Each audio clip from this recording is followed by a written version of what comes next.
Hi, sis. Hi. Hey, Good morning, family. beautiful family. Thank you. We're back again for another perfect lesson. It's the last one of the reviews, and our sis has agreed to take this one. I have? I have, yeah. Yes. Okay. That was quick. I forgot. Here we go. Lesson 220. I am not a body. I am free, for I am still as God created me. We're going to be reviewing lesson 200. There is no peace except the peace of God. Let me not wander from the way of peace, for I am lost on other roads than this. But let me follow him who leads me home, and peace is certain as the love of God. I am not a body, I am free, for I am still as God created me. Interesting that he says here, but let me follow him who leads me home, Holy Spirit, and peace is certain as the love of God. I just want to say here the reason for that is that the peace of God is the love of God. I'm learning that there's no separation between them. Peace is a component or a necessary component uh, of, of the love of God. Mhm. Would you agree with that, sis? Yeah, I would. I think peace is preparing room in our thought. It's the invitation to what is already right there in your mind. So as we allow the mind to return to a state of peace, then the awareness of love, which is there, is available to us. So it's like one comes before the other, but the experience would be simultaneous. Thank Yeah. you. Hmm. Thank you. So just to say that there are not different kinds of peace. Right. Okay.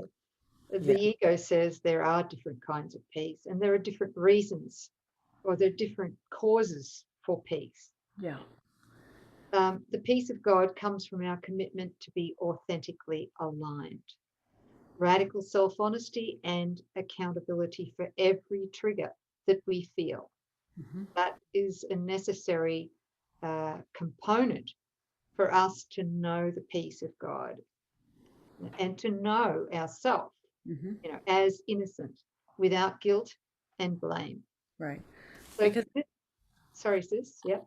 every trigger that we feel just keeps us circling in the gap, right? It's every single trigger is about mythical me, and that's going to keep us imprisoned in this space-time illusion. But this is the only place where peace is, right? Yeah. That's the peace of God. And the way that we reach that is through the forgiveness of the thought that this ever happened. Yeah. Thank you. And I love what he's saying in the beginning of this lesson. I don't mean to cut you off, and I know you're going to go somewhere, but at the beginning of lesson 200, he just keeps saying, "Stop seeking, stop seeking, stop thinking that there's something here that's eventually going to pay off for you. Every single road you take that starts with mythical me and what it wants or what it's doing or its goals." He says, there is nothing else for you to find except the peace of God unless you seek for misery and pain. This is misery and pain. It will never, ever pay off. Yeah. Yeah. That's really, he said, that was paraphrasing, but it's right here in black and white. Yeah. And Stop seeking. we can safely say, you and I, sis, that we have pretty much exhausted everything in the gap. That's right. I'm sure many of you have done that. Like you've Yeah. just gone to so many different extents and levels and achievements and found that it was never satisfying. Yeah. So the basis for the peace of God, I have found, is an inner consistency. Yeah. To reach that inner consistency, what does that mean? And I think the two components that most help with that is learning to be radically self honest. Yeah. And the other one is to be accountable Hmm. for all of our triggers, Right. a lot. Yeah. Just to be accountable, but without self-judgment. Those two are very, very important. And I think that the lack of peace that we have comes from our self-deception. And we deceive ourselves constantly in our relating with in our special relationships, Mm-hmm. at work with co-workers or at home with our significant others, our family, our children. I mean, we are not honest Mm-hmm. until we learn to value Right. radical self-honesty. So what happens is, as we learn to be radically self-honest, we learn then to align what we're thinking Mm-hmm. Right. with what we're feeling and what we're saying and doing, Mm-hmm. and they come into alignment. Yeah. Because if we're to really look at how we communicate on an everyday basis with people, and not just with people, but with ourselves, Yeah. I mean, we're doing it. We're dishonest. We say, okay, I need to do a job, or I need to thank somebody for a gift, or Mm-hmm. whatever. But there's this pushback Yeah. Where's that that says come I from? don't want to do it, right? I Yeah. don't want to, so there's a conflict in there, Mm-hmm. and we don't stay with ourselves long enough to unpack the conflict, to find out who's the one that's in conflict. Could it be my holy self, or is it the ego, the mythical me? Mm-hmm. No, we don't really do that. Yeah. No, and it's always the ego that's the pushback. And while we're not willing to be radically self honest and accountable for our experiences and our emotions and what we're saying and doing, we're literally defending the gap. The ego's got us defending its home and the attraction to death. Sorry, I'm just like always leaping straight to the end there because we need to see it. I want us to see it, that protection of mythical me equals death. That's the body in the tombstone. All body identification results in the natural and inevitable result that the body dies. Yes, it's happening in the dream, but this is how the dream works. So, let's not defend the body. Let's not defend the ego and bust it. We're busting an ego. We're not busting a brother. We're not busting our holy self. We're busting this mistaken belief that the ego is what we are. We want to disidentify from it, dissociate from it. These are not my thoughts. So when I'm, exposing them, I'm not exposing myself. I'm exposing the ego so that it can be forgiven. While I think it's me, then I'm going to feel awkward or embarrassed or angry, and I want to protect it. I want to hide in the back room. What did we just protect? The gap. That needs to be seen. So, sis, thank you. And I might just give a personal example here, because I know personal examples are very helpful for Yeah, most yeah, we all like them. people. Yeah. Um, when my daughter was growing up, uh, I put a lot into our relationship at the time. Yeah. Mm-hmm. And what I mean by that is that I believe that I was a mother Mm-hmm. and that she was my daughter. And through the laws of special relationships, I took on the special mother role for a while. Yeah. Yeah. So I was able to really entertain my daughter when she was young. I was able to spend a lot of time with her and do fun things Mm-hmm. that a toddler would love and a youngster would love. Mm-hmm. And I was a pretty good mother in that area. I was able to give my child a lot of stimulation. Mm-hmm. That's what we do. Mm-hmm. I was able to teach her how to become a good ego Mm-hmm. from the get-go. Yeah. And I was able to teach her how fun the world is and how many yummy idols there are in the gap that she could go seek. Yeah, Are you with me? I am. Can you identify? Totally. Yeah. Okay. And that's a good thing. That's what the world says. That's a good mom, you know? Yeah. That's wow. Yeah. Yeah. So, and nature, Mother Nature, Mm-hmm. was one of the idols that I really encouraged my daughter to go into and to idolize. That was one of them, which to the ego, to the spiritual ego, would be, well, that's a good thing. That's Yeah. a good thing to encourage a child Mm-hmm. to love nature, Mother Nature, yeah, and to respect Mother Nature, etc. So I did all of that. That was before before I went through my major undoing with the course. Mm-hmm. So let's speed this up. My daughter presently is around 33 years old, and she's got two young children. And the question from her was, will you, as my mother, please give to my children, they're my grandchildren, two grandchildren, what you gave to me, right? Ugh. Will you take them out into nature? Will you do all the fun things, all the rock painting we used to do? I can't even remember all of the stuff but I kept kept Ricky occupied, during that time. And so she was hoping that I would step into that role of mother, uh, the special role of, Yeah. sorry, The, grandmother the now. kick-ass grandma. Yeah, Yeah. grandma. And do you know how much angst that gave me? Yeah, I can feel it.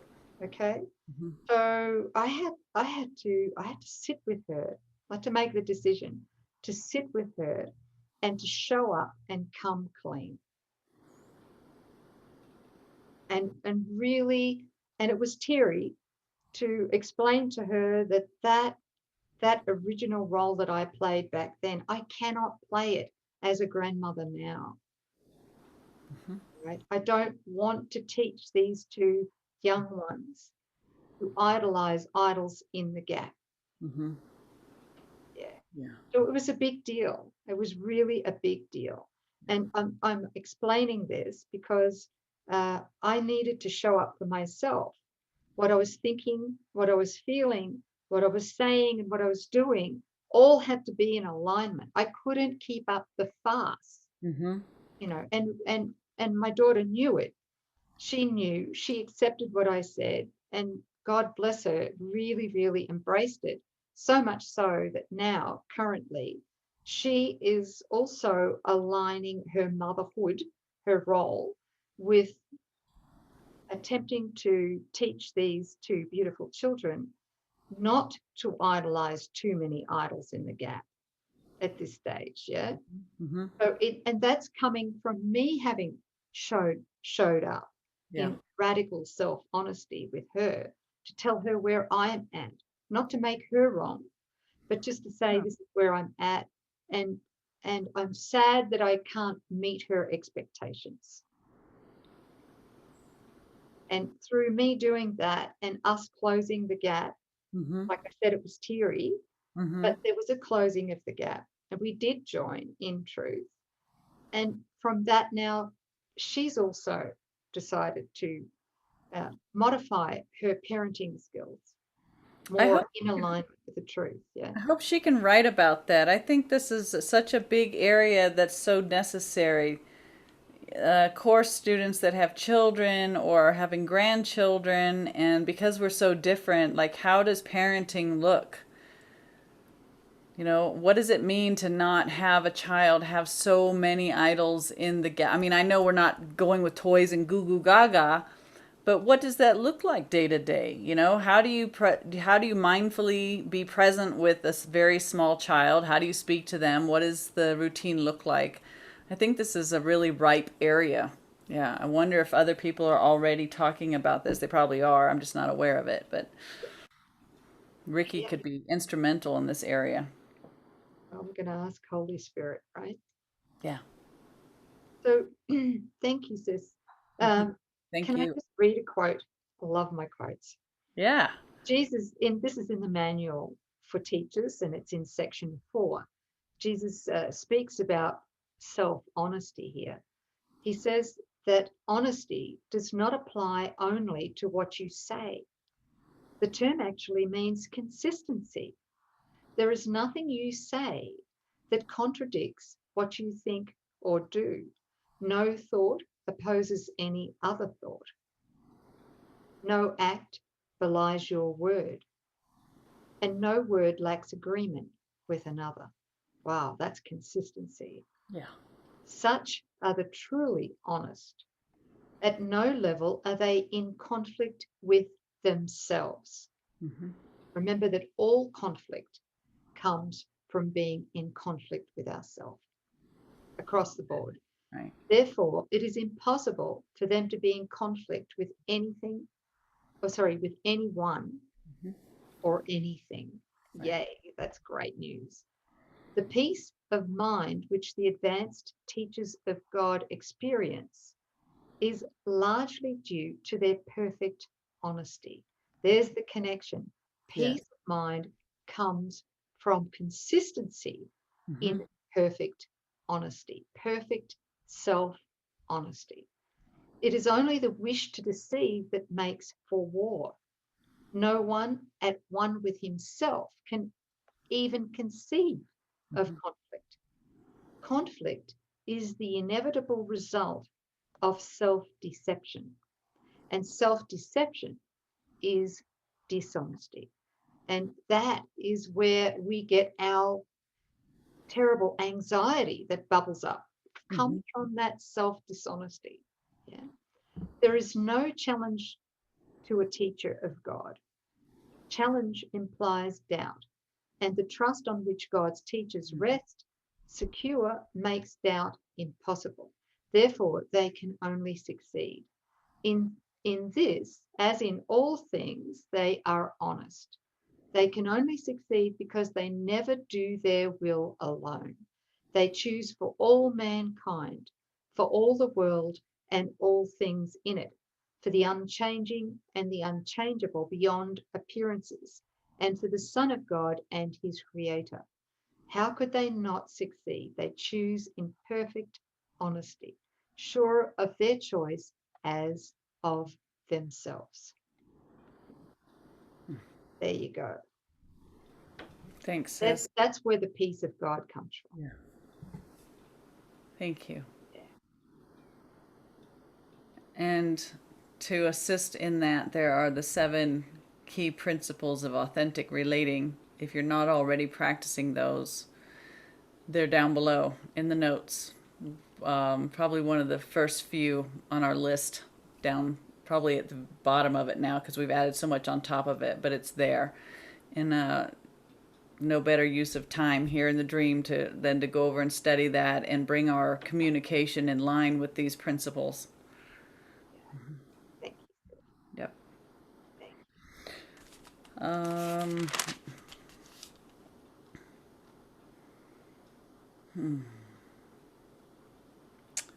There is no peace except the peace of God, because he has one Son, who cannot make a world in opposition to God's will and to his own, which is the same as his. What could he hope to find in such a world? It cannot have reality because it was never created. There's the gap. you. Is it here that he would seek for peace? Or must he see that, as he looks on it, the world can but deceive? Yet can he learn to look on it another way and find the peace of God? Peace is the bridge which every one will cross to leave this world behind. Freedom lies within the peace of God.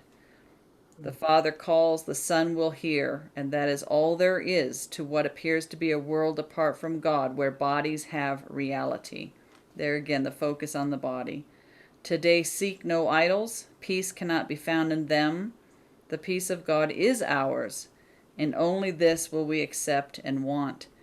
And I had written a note here to myself a while back, and it kind of bears repeating that all the contractions in our mind, we're always making it about a person or a story or a circumstance.